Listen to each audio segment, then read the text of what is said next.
Todo dia de segunda a sexta, Almoço com Luiz, um vídeo novo para você sempre por volta do meio-dia. E hoje, pessoal, eu quero conversar com vocês sobre fraude em concurso público, né?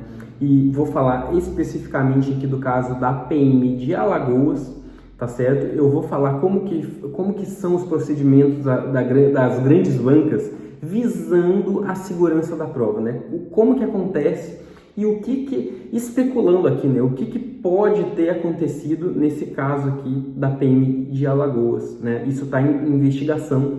Foi a banca Sebrasp que aplicou as provas da PM de Alagoas, a mesma banca, né, que aplica provas para PRF, provas para a Polícia Federal. Então, eu vou falar dos procedimentos de segurança, onde pode ter ocorrido a falha, tá certo? É sobre isso que a gente vai conversar aqui. Antes de eu entrar no conteúdo propriamente desse vídeo, eu peço, por favor, né, que se vocês gostam do trabalho aqui desse canal, vocês se inscrevam nesse canal, ativando as notificações para não perder os próximos vídeos. A maioria das pessoas que assiste aqui esse canal não está inscrita, então, por favor, se inscrevam, né? É um jeito da gente saber que o nosso trabalho está sendo bom para vocês, que vocês estão gostando e isso nos incentiva, tá? Então, curtam, compartilhem e se inscrevam no canal. Falando então dessa situação, para quem não está sabendo, pessoal, há uma suspeita de fraude no concurso da PM de Alagoas, organizado pelo Sebrasp. Eu estou lendo aqui uma informação da GazetaWeb.com. Olha só, no último fim de semana, os candidatos denunciaram a venda do gabarito da prova. Segundo eles, uma grande quantidade de inscritos foi aprovado, mas sequer completou o ensino fundamental. Os relatos de alguns candidatos ainda contam que as respostas foram vendidas a preço de R$10 mil. O pagamento incluía R$40 mil a serem parcelados quando o policial estivesse formado. Teve relatos aí de pessoas com ensino fundamental incompleto, né? Um cara com passagem em diversos crimes que tirou mais de 100 pontos líquidos nessa prova. Então, se eu não me engano, eram 120 questões. Então, 100 pontos é muita coisa, né? É algo difícil de acontecer, né? Mesmo para quem estuda muito e muito. Então, o que dirá alguém com ensino fundamental incompleto? Realmente, isso deve ser investigado, está sendo investigado, né? Por enquanto, a gente não tem mais informações além do que essas que eu comentei com vocês. Mas logo isso aí vai estar na mídia. Como que é o processo do Sebrasp, né? Como é que é feita a prova e até chegar nas mãos do candidato? O que acontece nesse meio tempo aqui? Bom, Sebrasp é uma das bancas mais respeitadas do Brasil, é uma banca que preza muito pela segurança, embora tenha esse fato recente aí, ela preza muito pela segurança, vocês vão entender o que eu estou falando aqui, porém é uma banca, eu tenho batido muito no Sebrasp, quem acompanha aqui o canal sabe, que ultimamente tem deixado muito a desejar, tem mostrado muita desorganização, né? Então, meu desejo era que o Sebrasp voltasse a ser o que ele era lá em 2013, era uma ótima banca naquela época, né? Então, eu vou comentar aqui, pessoal, então, como que a prova é elaborada, né? Primeira coisa, a prova ela é feita por vários professores. Então vamos dizer aí, ó, bom, vai sair o concurso da PM de Alagoas, beleza? Contratei o Sebrasp. O que o Sebrasp vai fazer? Vai pegar vários professores, né, para cada matéria, vai criar um banco de questões daquela prova. Então, para uma prova de 120 questões, às vezes vão ser feitas aí 400 questões, 500 questões, 600 questões, às vezes vão ser feitas para extrair 120, né? Então, tem lá um professor, ou melhor, tem lá 3 professores, por exemplo, que vão fazer questões para uma matéria. Agora, ele não sabe se as questões dele vão ser escolhidas, né? Ele não sabe. E as questões, elas são elaboradas sem o gabarito, tá? Então, não tem... o Sebrasp mesmo, ele não tem o gabarito da prova. Ele só vai ter depois que o concurso passar, né? Ou melhor, depois que o concurso tiver a aplicação das provas, as provas chegam em Brasília. Nesse momento, professores se reúnem e resolvem a prova. E aí sai o gabarito preliminar. Então, o próprio Sebrasp não tem o gabarito, tá certo? Antes da prova, só vai ter depois, por isso que demora uns dias ali, né, para liberar o gabarito preliminar. É esse tempo aí dos professores resolverem as provas, e eles mesmos erram, né? Podem ver aí que os próprios professores do Sebrasp erram nesse gabarito preliminar. Tanto é que eles alteram o gabarito de várias questões depois os recursos se dão conta dos erros ali, né? Então, não tem como o próprio Sebrasp ou alguém do próprio Sebrasp vender gabarito, porque eles não têm o gabarito, tá certo? Então, beleza. Vai ter alguém de alta patente lá no Sebrasp que vai selecionar as questões que esses professores fizeram e vai montar a prova, né? Vai ser 1, 2 professores ali e eles vão montar a prova, tá certo? Então são pessoas de alta responsabilidade no Sebrasp que vão fazer esse trabalho. Montam a prova e aí o que acontece depois que montam a prova? Bom, tem que ir para a gráfica, né? E na gráfica, pessoal, eles vão limitar de 2 a 3 pessoas vão trabalhar no máximo dentro dessa gráfica. Essa gráfica é do próprio Sebrasp. Essa gráfica conta com um equipamento que é absurdamente caro e raro de ser encontrado, que é um scanner que detecta inclusive papel. Então todas as pessoas que acessam essa gráfica, no máximo 3 pessoas, né, que vão trabalhar ali na impressão das provas, elas não podem estar com nada no bolso, elas são revistadas, não pode ter papel, não pode ter eletrônico, não pode ter nada que possa escanear as provas, que possa anotar absolutamente nada, né? Então, eles entram passando por esse scanner. Fora isso, né, em todo local ali onde essas pessoas vão estar trabalhando na impressão das provas, tem câmeras, né? Então, elas são constantemente monitoradas. O Sebrasp também conta com o apoio de uma associação de delegados, né, que ajudam aí nos procedimentos de segurança, fazem investigações ali para inibir, né, qualquer situação que envolva fraude nessa etapa, né? Então, digamos que tem alguém mal intencionado dentro dessa gráfica, uma dessas 3 pessoas que estão lá trabalhando na impressão da prova. Cara, pode alguém deles estar envolvido? Difícil, né? Muito improvável, porque eles teriam que memorizar, né? E o tempo que eles ficam ali não é um tempo muito grande, né? E estão sendo monitorados. Se ficar o cara assim, ó, só olhando uma prova, vai chamar atenção, né? E vão atuar contra ele ali, né? Vão retirar essa pessoa desse espaço, ele vai ser investigado, vão levar ele para a PF. Então, eu não acho que seja alguém da gráfica envolvido, porque eles são muito controlados, né? Então, imprimiram lá as provas e o que acontece depois que imprimem as provas? Elas vão para um malote, tá? Esse malote é de ferro, vai um cadeado nesse malote, e aí esse malote vai até o local de prova, né? No caso da PM de Alagoas, eu acho que era só a capital, né? Não tenho certeza. Mas no caso da PRF, por exemplo, que a prova aconteceu em todas as capitais, vai um malote desse de ferro com o cadeado para cada uma das capitais e vai ficar esse malote num local. O que tem dentro desse malote de ferro com o cadeado? Tem as provas, só que as provas não estão soltas ali. Elas estão dentro de papelotes, né? Eu falo papelotes, mas na verdade são envelopes, tá? Envelopes com um plástico bem duro, e esse plástico ele tem lacre, né? Então, se alguém abrir esse plástico, vai ficar marcado ali, todo mundo vai saber que aquilo ali foi aberto. Quando que pode ser aberto esse lacre? Unicamente em um momento, na frente dos candidatos, antes da prova, tá? Esse é o único momento que esse lacre vai poder ser aberto. Uma coisa que eu não comentei, né? Sempre que vocês, como candidatos, forem fazer a prova, notem, né, que em provas do Sebrasp, o Sebrasp pega um dos candidatos e chama lá na frente para verificar se está tudo ok com os envelopes de prova, se o lacre está certinho, né? E geralmente o candidato olha pro forma, assim, ó, só vira o papel e diz, não, tá tudo certo. Cara, sejam chatos nesse momento. Olhem detalhadamente se o envelope tá 100% vedado, não pode ter nenhum corte, né? E verifique se não tem cola, né? Não tem algum ponto fraco, mexa, puxa e vê se o envelope não vai abrir fácil, né? Tem que ser chato nesse momento.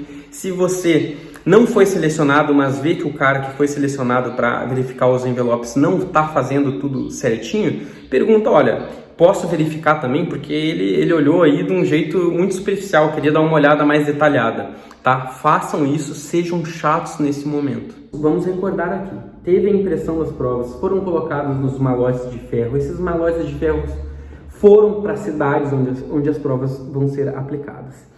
Pode ter acontecido a fraude aí nesse momento, vamos supor, sei lá, esse malote de ferro, no caso da PM de Alagoas, ficou armazenado lá numa unidade da Polícia Militar, tá? Vamos dar um exemplo assim, tudo que eu estou falando aqui é hipotético, não tive acesso aos autos, tá? São conjecturas com base no procedimento que as grandes bancas adotam. Então, ficou lá esse malote de ferro numa sede da Polícia Militar e tinha alguém mal intencionado lá dentro, vamos supor que tinha um terceirizado mal intencionado lá dentro, o cara abriu o cadeado, abriu um malote, né, de ferro, ele tinha uma chave nicha ali, alguma coisa ele conseguiu abrir, certo? E rompeu o lacre, mas ele conseguiu colar direitinho ali, né? Vamos supor que aconteceu isso.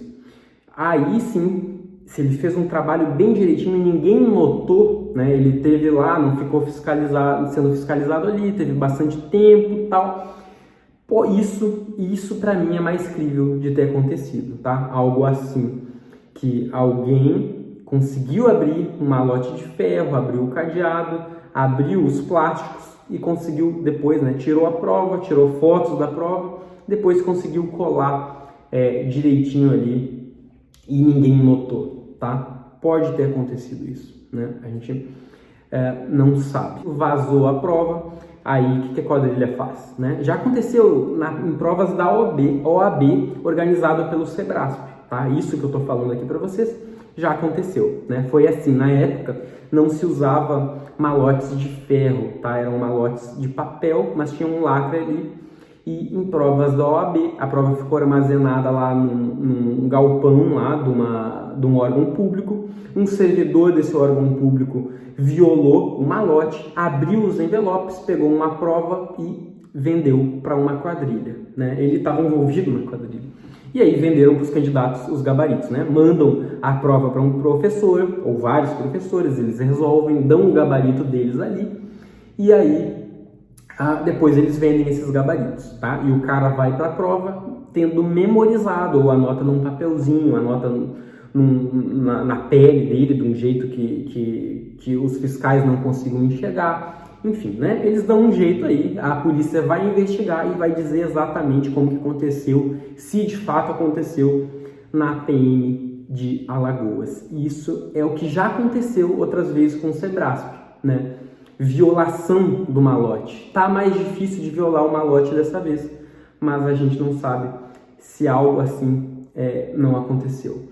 Agora, o Sebrasp não teve, nesse caso da OAB, envolvimento, né? Não tinha ninguém do Sebrasp vendendo gabarito, tá? Nesse caso que eu relatei da OAB, foi uma pessoa que não tinha nada a ver com o Sebrasp, que conseguiu ter acesso e violou o malote, violou os envelopes das provas. Então esse aqui, né, é um dos modelos de fraude, tá? A quadrilha tem acesso à prova, manda essa prova para um professor, o professor resolve a prova e aí eles vendem os gabaritos, tá? Esse é um modelo.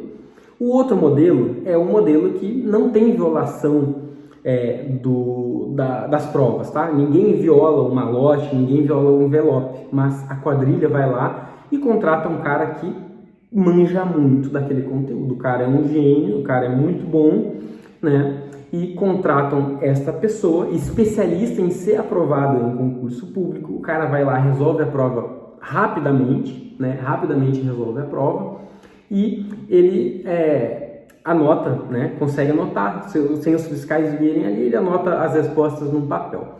O Sebrasp traz uma dificuldade, eles têm lá um algoritmo que muda a ordem das questões, né? Então, não tem provas iguais dentro do Sebrasp, são vários modelos de provas, né?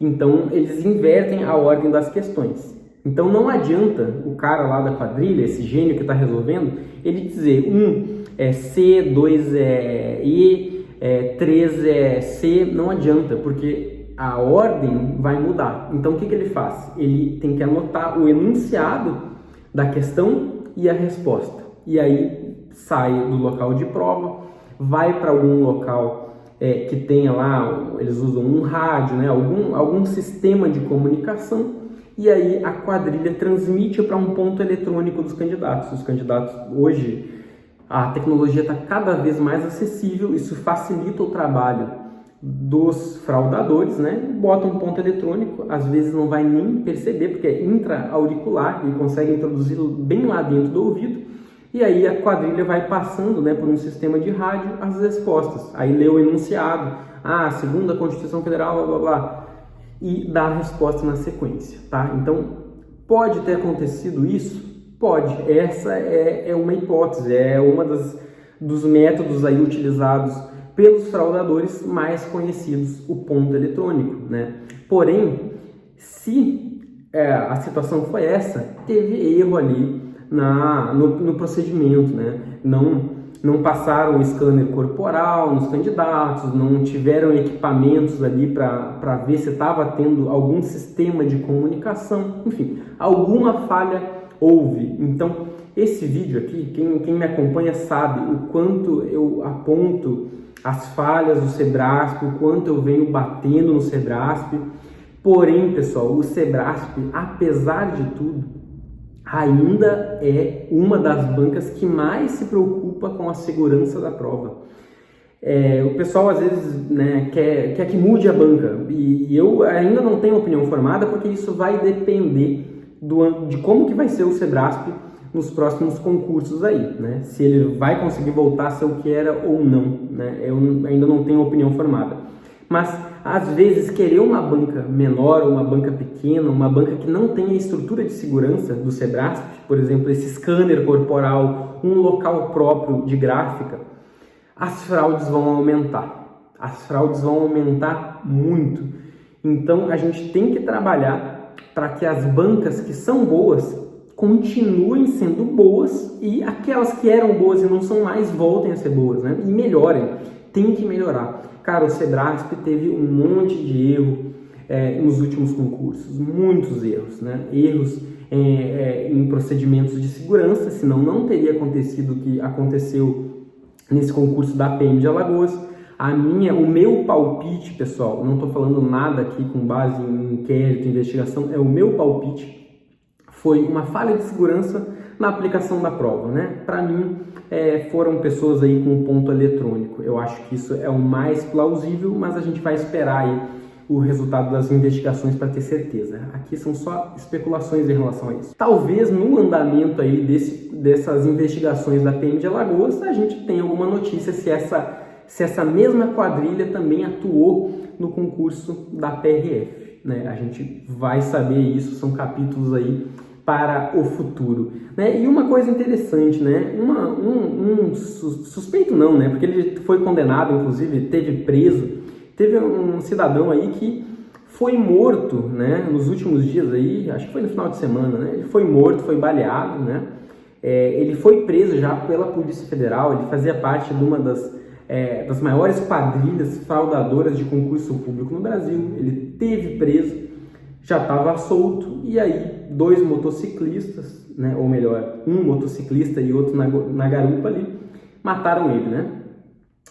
Pode ter sido uma queima de arquivo, né? A gente não sabe, isso vai ser investigado também, mas está tudo bem estranho em relação à PM de Alagoas. Inclusive ele foi morto, né, esse concurso da PM de Alagoas, esse cidadão que eu estou mencionando aqui, ele foi morto justamente em João Pessoa, né? Então, vamos ver aí o que vai acontecer nos próximos capítulos. Concurso público, pessoal, nunca vai ser 100% seguro, né? Não tem como se garantir a absoluta segurança de um concurso público enquanto tiver ser humano no processo, né? Onde tem ser humano no processo, tem possibilidade de fraude, né? Agora, a gente tem que fazer de tudo para minimizar ao máximo essas possibilidades de fraude, né? E que o Sebrasp melhore, né? Que o Sebrasp volte a ser a banca que era. Por hoje é só. Amanhã estamos de volta. Um grande abraço. Tchau, tchau.